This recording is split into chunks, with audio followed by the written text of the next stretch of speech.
So hello everyone, Swami Vivekananda AKR chemistry classes में आप सभी का स्वागत है। तो आइए भाई, हम क्या निकाल रहे थे जो हमारा पिछले लेक्चर था उसमें हम सीरियम लैंथेनोइड सीरीज के मेटल एटम, लैंथेनोइड सीरीज का जो फ्री मेटल आयन है उसकी हम क्या निकाल रहे हैं। हम जी वैल्यू पे थे ना, जी वैल्यू पे, ठीक है, जी वैल्यू फाइंड आउट कर रहे थे। ठीक है, हमको क्या मैग्नेटिक मोमेंट कैलकुलेट करना था ना, हमको क्या मैग्नेटिक मोमेंट कैलकुलेट करना था।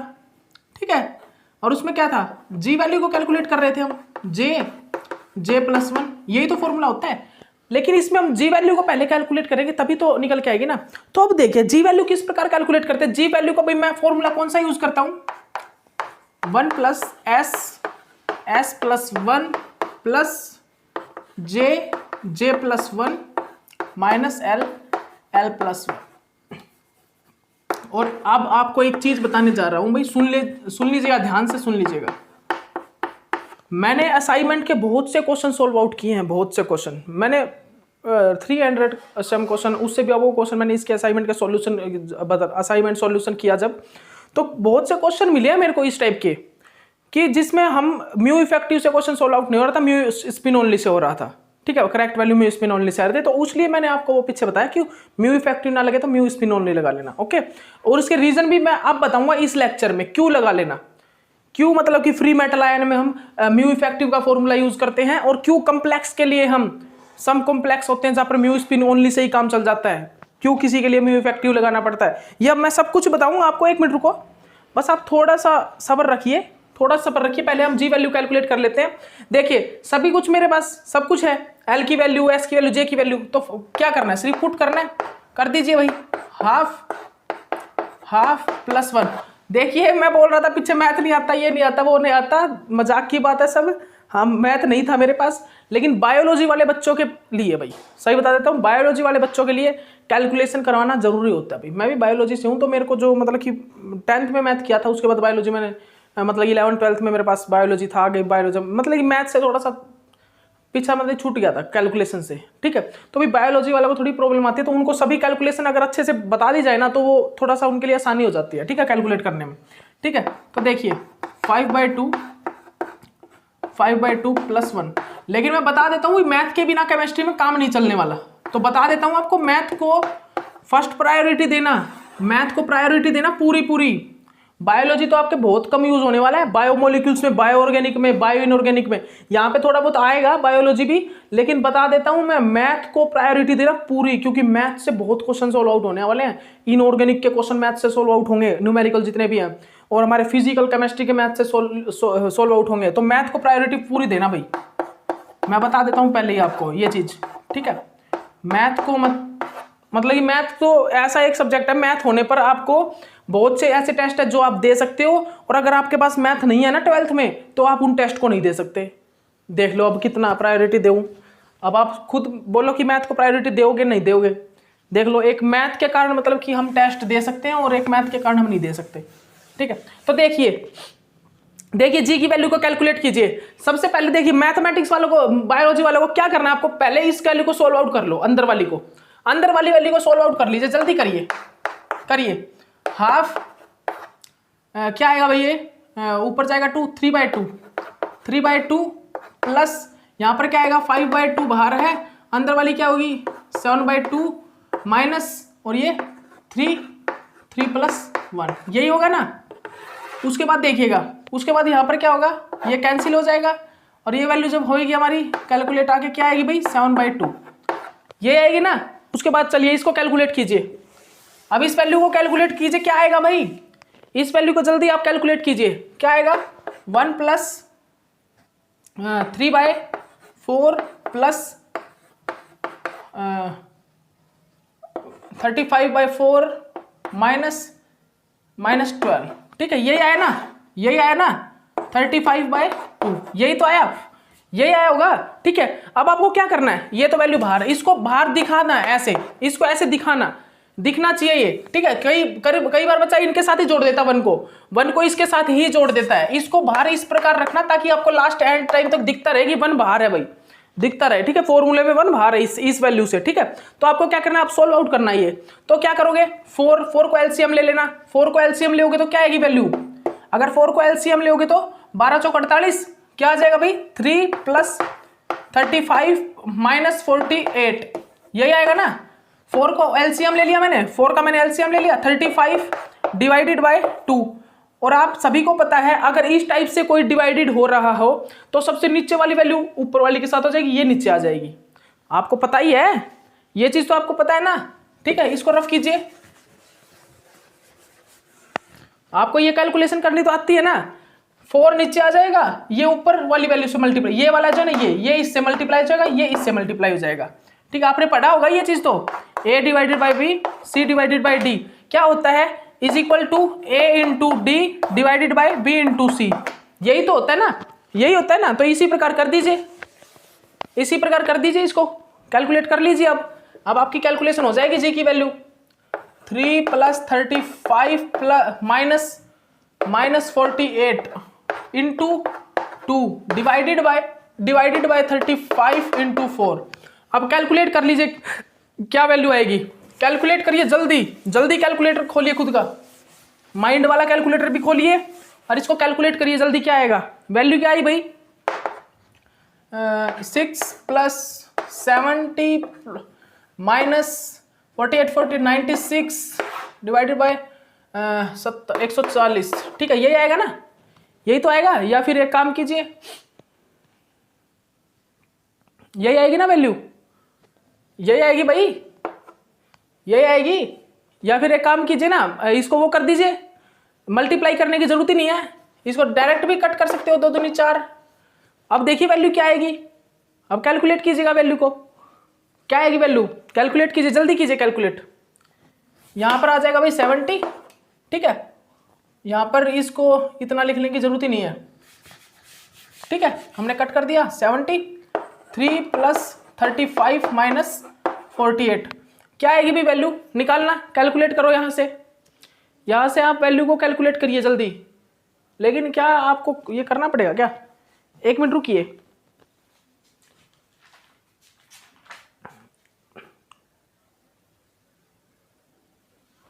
कैलकुलेट करिए जल्दी, क्या आएगी वैल्यू अभी, कैलकुलेट कीजिए। 35 कितना आ गया ये 38 आ गया ना, कितना आ गया भाई 38 आ गया होगा।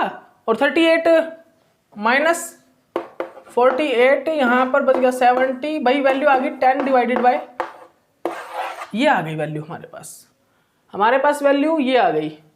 वैल्यू ठीक है क्या भाई, ये वैल्यू करेक्ट आ रही है क्या, एक बार ध्यान से। ओहो, गलती कर गए ना हम। देखिए मैं ही कैलकुलेशन में गलती कर गया, कैलकुलेशन में मैं गलती नहीं कर गया। अब बताइए कहां पे गलती कर गया, आप बताइए खुद, आप खुद बताइए 1 मिनट में कहां पर गलती कर गया भाई, मैं कैलकुलेशन में कहां पे गलती कर गया बताइए आप। मैंने 1 से 1 भी तो था, 1 तो मैंने लिया ही नहीं, ये भी तो था भाई, ये भी तो था, इसको कौन लेगा, इसको कौन लेगा भाई। 3 + डिवाइडेड बाय 4 35/4 - 12। अब करिए, अब कीजिएगा आप, अब कीजिए आप, अब कीजिए आप जल्दी, इसको कीजिए। अब इसमें क्या करना है अभी हमको, देखिएगा ध्यान से क्या करना है। यहां पर हमको, यहां पर हमें पहले तो इसको मल्टीप्लाई और डिवाइड जो भी आपको करना है ना वो कर लीजिए, फिर उसके बाद 35 से यहां पर वो डिवाइड जो आपको करना है वो कर देना। ठीक है, यहां पर कीजिए, पहले आपको इस इक्वेशन को सोल्व आउट कीजिए। क्या आएगा भाई 1 प्लस इसको करेंगे तो क्या आएगा 3 + 35 - 48 × 35, और ये यहाँ पर मल्टीप्लाई हो जाएगा ना, जो मैंने पीछे करवाया बिल्कुल सेम वैसे ही कर देना। ठीक है, और यहाँ पर क्या आएगा भाई × 4, 2 4 कट जाएगा कैंसिल। ठीक है, आगे कैसे सोल्व आउट होगा भाई ये, ऐसे कि आगे किस प्रकार सोल्व आउट होगा, मैं जब ही कहूँ यार वैल्यू क्यों नहीं आई जो मेरे को चाहिए थी, वैल्यू वो क्यों नहीं आई। ये इस टाइप की गलतियां याद रखना। बायोलॉजी वाले को बोल रहा हूँ स्पेशल, आप तो कर दोगे मैथमेटिक्स वाले, बायोलॉजी वालों को बोल रहा हूँ मैं स्पेशल, इस चीज को मैं स्पेशल बायोलॉजी वालों के लिए बोलता हूँ। तो यहाँ पर क्या 70 आ गई ना, तो अब 70 है, अब एलसीएम लोगे तो क्या आ जाएगी, अब एलसीएम लो, आपको करके दिखा देता हूँ मैं, क्योंकि भाई कई बार इतनी छोटी छोटी चीजों में भी प्रॉब्लम होनी स्टार्ट हो जाती है बच्चों को।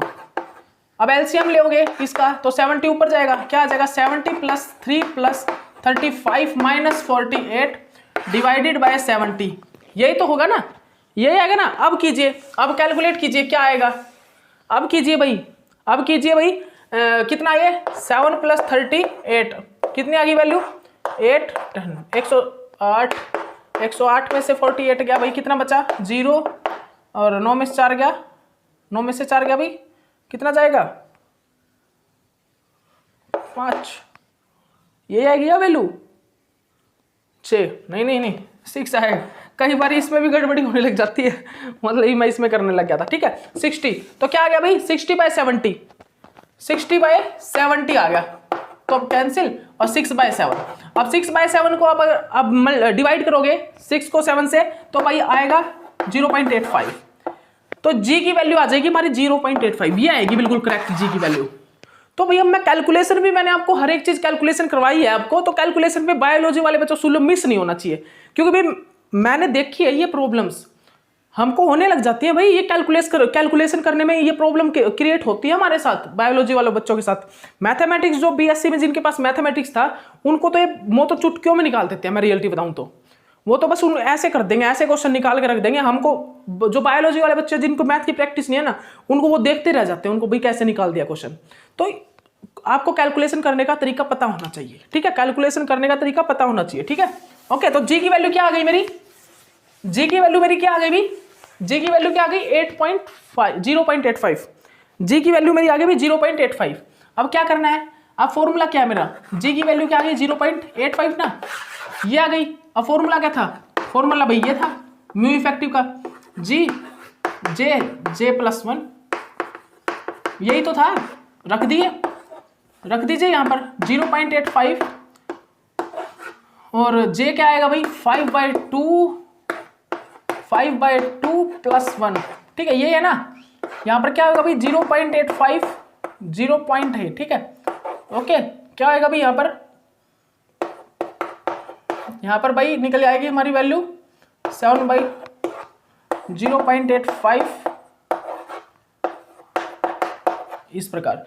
अब इसको आप कैलकुलेट कर लेना भाई, इसकी जो कैलकुलेट करने के बाद जो वैल्यू आएगी ना, वो आप पुटअप कर देना, ठीक है। इसकी जो कैलकुलेशन करने के बाद जो वैल्यू आए उसको आप पुट कर देना, वही वैल्यू है क्या मैग्नेटिक मोमेंट की, वही भाई हमारा क्या होगा मैग्नेटिक मोमेंट होगा, ठीक है। याद रखिएगा वो हमारा क्या होगा भाई मैग्नेटिक मोमेंट होगा। अब आपके लिए जो घर के लिए जो आपका क्वेश्चन दे रहा हूं मैं एक, वो क्वेश्चन लिख लीजिएगा ध्यान से।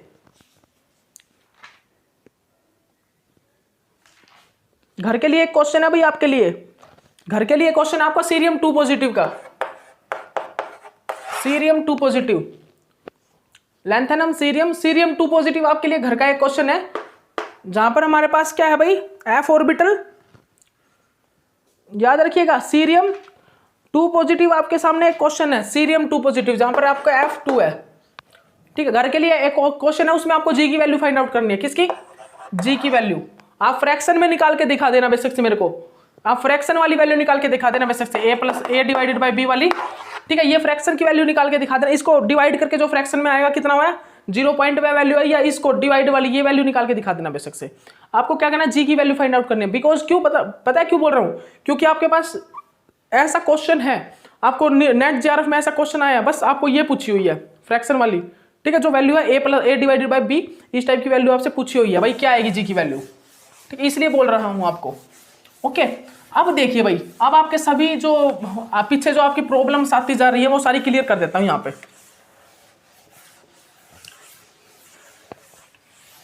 देखिए अब आपकी वो सभी प्रॉब्लम क्लियर होने वाली हैं, आपको पता लगने वाला है कि हम क्यों किसी मतलब कि क्यों फ्री मेटल आयन में हम म्यू इफेक्टिव का फॉर्मूला यूज करते हैं कंप्लीट, वहां पर एलएच कपलिंग नहीं होती जबकि फ्री मेटल आयन में, और क्यों हम मेटल कॉम्प्लेक्स के लिए कहीं पर म्यू स्पिन ओनली का यूज करते हैं, कहीं पर म्यू इफेक्टिव का यूज करते हैं, कहीं पर म्यू स्पिन ओनली, मतलब क्यों भैया ऐसा क्यों होता है, ये चीजें हम आपको बताने जा रहे हैं, ठीक है। लिख लीजिए जल्दी,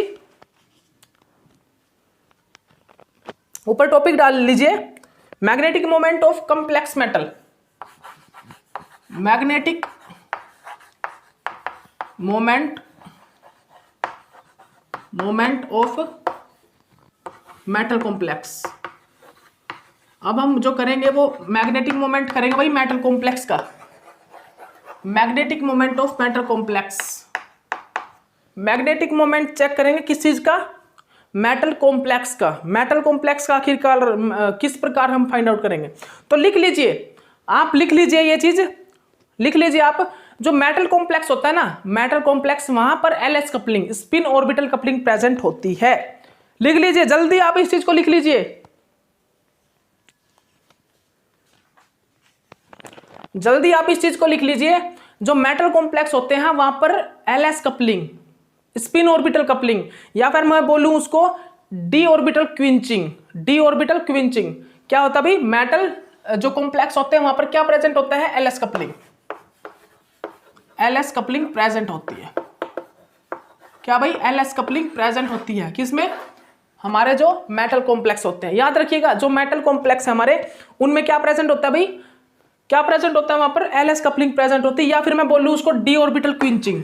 अब ये डी ऑर्बिटल क्विंचिंग क्या होता है, आपको सब कुछ पता लगेगा धीरे धीरे, बस थोड़ा सब्र रखिएगा, अपनी क्लास में थोड़ा सब्र रखिएगा, सब कुछ पता लगना है, सब कुछ। वो गैंग्स ऑफ वाशियापुर का, भाई का, दादा का, बाबू का, सबका बदला लेगा तेरा फैजल, ठीक है सबका बदला लेगा तेरा फैजल रे, बस थोड़ा सब्र रख तो इसमें कोई वो नहीं है भाई, ठीक है, थोड़ा आप सब्र रखिए, आपको एक एक चीज पता लगेगा। क्या बोल रहा हूं मैं, अब आपको कुछ कंफ्यूजन्स हैं भाई, हम क्वेश्चन बता दे तो आपके मन में, माइंड में डायरेक्ट क्वेश्चन पुटअप होता होगा, क्यों सर ऐसा क्यों, तो मैं पहले बता देता हूं, केमिस्ट्री एक ऐसा सब्जेक्ट है जो जब आप जितना उसके बारे में जितना पढ़ते जाओगे ना, आपके कंसेप्ट क्लियर होते जाएंगे। और ये केमिस्ट्री नहीं, हर एक सब्जेक्ट की कहानी है, ये हर एक सब्जेक्ट की एक कहानी है कि भाई मतलब कि क्यों, तो स्टार्टिंग से ही स्टार्ट हो जाता है, छोटी लेवल से, छोटी क्लासेस से, लोअर लेवल क्लासेस से, कि क्यों सवाल तो भाई हर जगह वो हो जाता है, मतलब कि पुटअप हो जाता है, क्यों, व्हाई, क्यों भाई। तो आप याद रखिए, आप जैसे जाए हायर क्लासेस में जाते जाओगे ना, आपके सभी क्वेश्चन के आंसर आपको मिलते जाएंगे। ये बहुत छोटा क्वेश्चन है, मतलब कि, लेकिन कई बार बच्चा माइंड में नहीं रखता, लेकिन उसको सब कुछ पहले पता करना है। छठी क्लास में आप वो चाहता है कि मैं सब कुछ पढ़ लूँ, मैं वो चाहता है मैं 12th क्लास में मैं हायर लेवल का सब कुछ मेरे को आए, क्यों भाई। तो याद रखिएगा 12th क्लास का बच्चा उतना ही पढ़े जितना 12th में उसका आता है, बस उसकी वो डीपली नॉलेज ले ले, उसको वो अच्छे से क्लियर कर ले उस टॉपिक को जो उसके 12th तक है, ठीक है। जैसे जैसे आप अपर लेवल पे जाते जाओगे ना, तो आपको ये चीजें भी क्लियर होती जाएंगी कि क्या है ये ऑर्बिटल्स, किस प्रकार। आपको 12th क्लास में तो ऑर्बिट बता के ही, मतलब ये ऐसा हो जाता है, ये ऑर्बिटल्स क्या होते हैं भाई ये ऑर्बिटल्स क्या होते हैं, ऑर्बिट क्या होते हैं, ऑर्बिटल्स, ऑर्बिट क्या होती हैं ये चीजें। तो इन चीजों को बता के आपको ये लगता होगा, अब इनकी डेफिनेशन भी नहीं पता होता बच्चों को, मैं रियलिटी बता रहा हूँ। आजकल तो पूरी अच्छे से तैयारी करवा रहे हैं, लेकिन पहले इनकी डेफिनेशन भी नहीं पता होता था। मतलब डेफिनेशन, मैं ये नहीं बोलता डेफिनेशन रटो इंग्लिश में, इंग्लिश इज जस्ट लैंग्वेज। मैं पहले बता देता हूँ, इंग्लिश एक लैंग्वेज है सिर्फ, उसको आप 2 से 3 मंथ के अंदर मतलब तैयारी करके सीख सकते हो। रियलिटी बोल रहा हूँ मैं, इंग्लिश इज ए लैंग्वेज, उसको आप तैयारी करके मतलब 2 से 3 मंथ की, 2 से 3 मंथ नहीं, आप 21 डेज ओनली इंग्लिश देखिए, इंग्लिश सुनिए, सब कुछ इंग्लिश में कीजिए, आप इंग्लिश सीख जाओगे। लेकिन मैं गारंटीड बोलता हूँ, आप इसको सीख के दिखा दो ना, एक सब्जेक्ट को 21 डेज के अंदर सीख के दिखा दो, लो मैं बोल रहा हूँ आपको, एक सब्जेक्ट को आप 21 डेज के अंदर सीख के दिखा दो। लेकिन इंग्लिश एक लैंग्वेज है, उसको आप इतना बड़ा एक इशू मत बनाइए कि इंग्लिश नहीं। हाँ, इंग्लिश जरूरी है, ये बता देता हूं, इंग्लिश जरूरी है कम्युनिकेशन के लिए, क्योंकि इंग्लिश एक ऐसा पार्ट हो चुका है आजकल वर्ल्ड का कि अगर आपकी जो मातृभाषा हिंदी, जैसे मेरी मातृभाषा मेरी हिंदी है, जैसे मैं जहां पर पैदा हरियाणा में, तो मेरी मतलब ये हरियाणवी लैंग्वेज, लेकिन हमारी मातृभाषा हिंदी है। लेकिन हम जो हिंदू तो उसे हिंदी भाषा से जुड़े हैं, मतलब हिंदी संस्कृत भाषा, संस्कृत के बाद हमारी जो ये हिंदी भाषा आई है, ये हिंदी से हम सभी से बात कर सकते हैं हिंदी में, ठीक है। लेकिन इंग्लिश एक ऐसा सब्जेक्ट है कि ऐसी लैंग्वेज हो गई वो कि वो पूरी वर्ल्ड वाइड कम्युनिकेशन, मतलब कि कम्युनिकेट करता है, मतलब कम्युनिकेट एक स्किल है ऐसी जो हमें वर्ल्ड वाइड कहीं से भी कोई स्टूडेंट या कोई भी हो, टीचर हो, प्रोफेसर हो, तो इंग्लिश एक ऐसा मतलब कि सब्जेक्ट बन चुका है या एक ऐसी लैंग्वेज बन चुकी है जो हमें उनके साथ जोड़ती है, ठीक है। तो इंग्लिश एक ऐसी लैंग्वेज है जो जरूरी भी हो गई है आजकल दूसरे बंदों से मतलब जुड़े रहने के लिए, उनसे बात करने के लिए, तो इंग्लिश को हम इतना महत्व देते हैं। लेकिन याद रखिएगा, जो सब्जेक्ट आप पढ़ रहे हो ना, वो जरूरी है आप समझो, ना कि आप उसको रटो, ना उसको क्रैमिंग करो, ठीक है। तो इसीलिए बोल रहा हूं हम इंडियंस हैं, हमको पढ़ना है। तो रियलिटी ये है, जरूरी नहीं सभी बच्चों को इंग्लिश आती है, लेकिन सभी बच्चों को हिंदी आती है, ये गारंटीड। अगर मान लीजिए मैं 100% में से 80% बच्चों को ही क्या होती नहीं, मतलब ये 80% बच्चों को हिंदी आती है भाई। कुछ एक बच्चे जिनको मतलब सभी को 80% बच्चों को हिंदी आती है, लेकिन 20% बच्चे उनको हिंदी भी नहीं समझ में आती, उनको इंग्लिश समझ में आती है। तो भाई हम अगर हिंदी में अच्छे इस तरह एक्सप्लेन करके 80% बच्चों को अगर कोई सब्जेक्ट समझा रहे हैं और 20% को इंग्लिश में समझ में आ रहा है, तो वो इंग्लिश वाली क्लासेस को ज्वाइन करे और 80% बच्चे यहाँ हिंदी में समझे अच्छे से। वो किस सब्जेक्ट किस चीज़ को समझ पा रहे हैं, हिंदी में लेवल समझ पा रहे हैं। अगर हमको बस कैसे बोलिए कोई जरूरी मैटर नहीं है, बस अंडरस्टैंडिंग स्टूडेंट के साथ उसकी अंडरस्टैंडिंग टीचर की और स्टूडेंट की वो बेटर होनी चाहिए, सिर्फ, ठीक है। और कुछ नहीं होता भाई, और कुछ नहीं होता। ये एक लैंग्वेज है, वो लैंग्वेज आप सीख जाओगे। लैंग्वेज सीखना कोई बड़ी बात नहीं होती भाई। 3 साल में मतलब 2 महीने 3 महीने 4 महीने 5 महीने ज़्यादा से ज़्यादा 8 महीने लग जाएंगे लैंग्वेज सीखने। लेकिन आपको केमिस्ट्री या फिजिक्स या बायोलॉजी एक सब्जेक्ट को पूरी तरह उसकी स्टडी करने के लिए 4-5 साल 12 साल 10 साल 20 साल लग जाते हैं। मैं रियलिटी बता रहा हूँ आपको। साइंटिस्ट एक खोज, सिर्फ एक डिस्कवरी करने के लिए अपना पूरी जिंदगी मतलब कि उस पर ही वार देता है, पूरी जिंदगी साइंटिस्ट ये, ठीक है। नोबेल प्राइजेस ऐसे नहीं मिलते कभी। मतलब कि अपने एग्जाम्पल उसने थ्योरी कब दी थी जाके 20 साल पहले, और 20 साल बाद उसको नोबेल प्राइज मिलता है, देख लीजिए आप। ओके, तो चलिए आइए बाहर आइए, जल्दी निकल के आइए, जल्दी निकलिए भाई, जल्दी आइए। तो भाई अब हमको क्या करना है भाई, हमको करना है एलएस कपलिंग। हमको मेटल कॉम्प्लेक्स के लिए मैं अब आपको कुछ बताऊंगा। किस चीज के लिए? मेटल कॉम्प्लेक्स के लिए। आखिरकार मेटल कॉम्प्लेक्स में क्या होता है, किस प्रकार हम वहां पर मैग्नेटिक मोमेंट निकालते हैं, वहां पर हम किस प्रकार मैग्नेटिक मोमेंट को कैलकुलेट करते हैं, अब ये चीज हम आपको फाइंड आउट करवाएंगे, ठीक है। तो देखिए मेटल कॉम्प्लेक्स में एलएस कपलिंग प्रेजेंट होती है, जिसको हम डी ऑर्बिटल क्विंचिंग भी बोलते हैं। अब ये डी ऑर्बिटल क्विंचिंग में मैं आपको बताऊंगा, 1 मिनट रुक जाइए, सिर्फ आप 1 मिनट रुक जाइए। और जहां पर मेटल कॉम्प्लेक्स की बात आ जाए ना, अगर जहां पर हम मेटल कॉम्प्लेक्स की बात करने लग जाते हैं, तो वहां पर जो हमारा म्यू इफेक्टिव है, क्या भाई म्यू इफेक्टिव वो इक्वल हो जाता है म्यू स्पिन ओनली के इक्वल हो जाता है। तो हम यहां पर ओनली म्यू स्पिन ओनली, इसका फॉर्मूला लगा के भी, इसका फॉर्मूला ये वाला फॉर्मूला n+2, इससे भी फाइंड आउट कर सकते हैं। जैसे कि मैं एग्जांपल दे देता हूं आपको, क्रोमियम H2O 6 2 पॉजिटिव, जैसे कि हम यहां पर D4 है ना, तो अब ये कॉम्प्लेक्स है, ये फ्री मेटल आयन नहीं है। जब ये फ्री मेटल आयन मैंने यूज किया था क्रोमियम 2 पॉजिटिव, उस टाइम मैंने क्या यूज किया था, म्यू इफेक्टिव का फॉर्मूला यूज किया था। लेकिन अब ये कॉम्प्लेक्स है, और कॉम्प्लेक्स में आप एक चीज देख लीजिए, अब ये क्या है भाई, कॉम्प्लेक्स है ना, तब कॉम्प्लेक्स में हाई स्पिन कॉम्प्लेक्स है। ये क्या है, हाई स्पिन कॉम्प्लेक्स। तो यहां पर हमारा जो म्यू स्पिन ओनली है वो म्यू इफेक्टिव के इक्वल हो सकता है। यहां पर ये कॉम्प्लेक्स है ना, तो यहां पर जो म्यू इफेक्टिव है म्यू स्पिन ओनली के इक्वल हो सकता है। याद रखिएगा, यहां पर जो म्यू इफेक्टिव है वो म्यू स्पिन ओनली के इक्वल हो सकता है। बट अब यहां पर भी एक कंडीशन आ जाती है, कि ये म्यू स्पिन ओनली के इक्वल कब होगा। यहां पर म्यू स्पिन ओनली को हम कब यूज करेंगे, ये एक इक्वेशन आ जाती है। यहां पर कब आती है दिखाता हूं आपको, देखिएगा ध्यान से, कि भाई कभी कभी हम क्या करते हैं, यहां पर भी एक कंडीशन आ जाती है कि म्यू स्पिन ओनली कब होगा, और म्यू इफेक्टिव ग्रेटर कब होगा म्यू स्पिन ओनली से। सुनिएगा क्या बोल रहा हूं, यहां पर जब मेटल कॉम्प्लेक्स में हमारा मेटल कॉम्प्लेक्स हो, सभी मेटल कॉम्प्लेक्स की बात कर रहा हूं मैं, एक मेटल कॉम्प्लेक्स की नहीं, वो तो मैंने बात की थी फ्री मेटल आयन के लिए, लेकिन अभी मैं सभी मेटल कॉम्प्लेक्स की बात कर रहा हूं। अगर हमारे पास मेटल कॉम्प्लेक्स है, तो हमारा जो म्यू इफेक्टिव है वो इक्वल हो जाता है म्यू स्पिन ओनली के। म्यू इफेक्टिव इक्वल हो जाता है म्यू स्पिन ओनली के। लेकिन अब कुछ कंडीशन है, उसी टाइम पे हमारा जो म्यू स्पिन है वो क्या होता है, मतलब mu effective mu spin only के होता है। कॉम्प्लेक्स में हमारा जो T2G और EG है, वहां पर दोनों में सिमेट्रिकल इलेक्ट्रॉन प्रेजेंट होना चाहिए, तभी ये कंडीशन फॉर्म होगी। सुन लीजिए, कॉम्प्लेक्स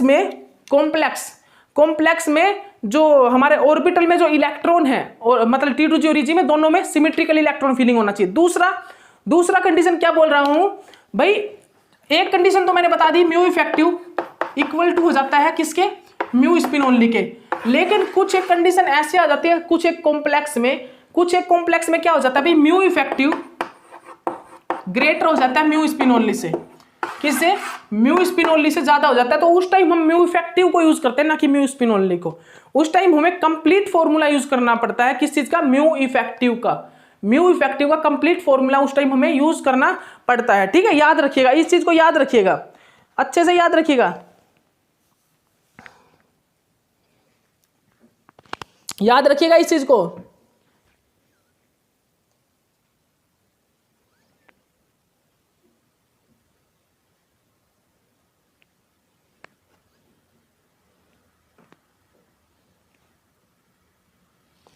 याद रखिएगा इस चीज को। अब अभी ये क्वेश्चन आएगा कि डी ऑर्बिटल क्विंचिंग क्या होता है, एलएस कपलिंग क्या होता है, मतलब कि ये चीजें अभी मैं बताता हूं आपको। ठीक है, तो देखिएगा भाई ये कंडीशन कब फॉर्म होती है, mu effective is greater than mu spin only. हमने ये बता दिया आपको कंडीशन ये कब फॉर्म होगी, मेटल कॉम्प्लेक्स में LS coupling, D orbital quenching, मतलब डी ऑर्बिटल क्विंचिंग और एलएस कपलिंग जब प्रेजेंट होगी ना तो ये कंडीशन फॉर्म होती है। लेकिन कुछ एक कॉम्प्लेक्स होते हैं जहां पर म्यू इफेक्टिव ज्यादा हो जाता है म्यू स्पिन ओनली से, उस टाइम हम म्यू इफेक्टिव का फॉर्मूला यूज करते हैं, ना कि म्यू स्पिन ओनली का। ठीक है, अब देखिए वो कंडीशन कब आती है, अब उसको समझिएगा। ठीक है, तो देखिएगा म्यू इफेक्टिव जहां पर इक्वल है म्यू स्पिन ओनली के, वहां पर मैं ओनली म्यू स्पिन ओनली का फॉर्मूला लगा के कैलकुलेट कर सकता हूं। जहां पर म्यू इफेक्टिव इक्वल है म्यू स्पिन ओनली के, तो मैं वहां पर ओनली म्यू स्पिन ओनली का फॉर्मूला लगा के कैलकुलेट कर सकता हूं। लेकिन जहां पर जिस कॉम्प्लेक्स में म्यू इफेक्टिव ग्रेटर होगा म्यू स्पिन ओनली से, वहां पर मैं ओनली म्यू इफेक्टिव फॉर्मूले से ही कैलकुलेट करूंगा। तो देखिए कंडीशन कौन सी होगी भाई, वो कंडीशन कौन सी होगी देखिएगा आप। ठीक है, देखिएगा ध्यान से सुनिएगा, हमारा एलएस कपलिंग प्रेजेंट होगी, एलएस कपलिंग हमारी प्रेजेंट होगी, एलएस कपलिंग प्रेजेंट होगी। ठीक है, जिसको हम बोलते हैं डी ऑर्बिटल क्विंचिंग, भी डी ऑर्बिटल क्विंचिंग, जिसको हम डी ऑर्बिटल क्विंचिंग बोलते हैं। ठीक है, ये प्रेजेंट, ये ऊपर वाले में प्रेजेंट है, मेटल कॉम्प्लेक्स में प्रेजेंट ही होती है। जो हमारे क्या बोल रहा हूं, जो हमारे मेटल कॉम्प्लेक्स होते हैं ये उनमें प्रेजेंट ही होती है। ठीक है, तो अब देखिएगा कब होगी वो कंडीशन जो म्यू इफेक्टिव ग्रेटर होगी म्यू स्पिन ओनली से। सुनिएगा, अगर हमारा कॉम्प्लेक्स है भाई ऐसा, अगर हमारा कॉम्प्लेक्स भाई इस टाइप से है कि हमारा जो T2G ऑर्बिटल है ना, T2G ऑर्बिटल, जो T2G ऑर्बिटल है उसमें इलेक्ट्रॉन अनसिमेट्रिकल फील्ड हैं। सुन लीजिएगा दोबारा, अगर हमारी कंडीशन ऐसी फॉर्म हो रही है कि हमारा जो T2G ऑर्बिटल है कॉम्प्लेक्स में, जो हमारा T2G ऑर्बिटल है मेटल का, उसमें क्या हो रहा है, अनसिमेट्रिकल इलेक्ट्रॉन फील हो रहा है, तो वहां पर क्या होगी, डी ऑर्बिटल क्विंचिंग प्रेजेंट होगी।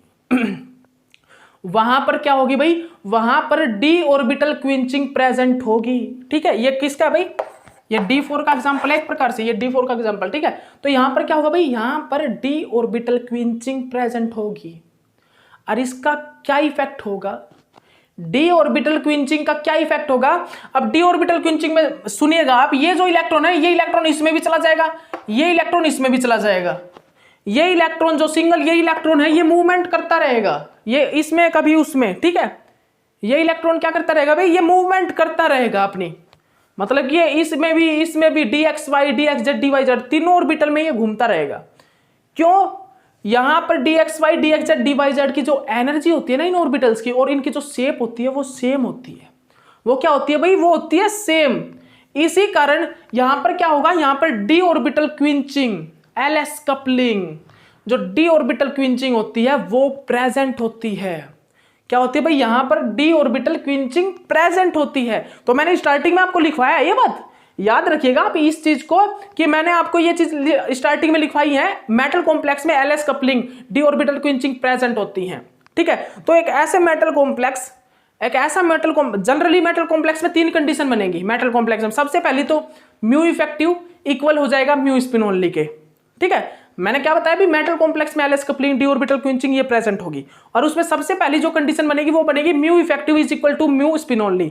जहां पर ये कंडीशन बनती है वहां पर हम क्या करेंगे, वहां पर हम म्यू स्पिन ओनली से निकाल लीजिए, बेसिक से म्यू इफेक्टिव से निकाल लीजिए, दोनों से सेम ही निकलेगा मैग्नेटिक मोमेंट। ठीक है, ये कंडीशन कब होगी, जब हमारे Eg और T2G दोनों में ही सिमेट्रिकल इलेक्ट्रॉन फील्ड होगा, Eg और T2G दोनों में इलेक्ट्रॉन सिमेट्रिकल फील्ड होगा, जब होगी ये कंडीशन फॉर्म।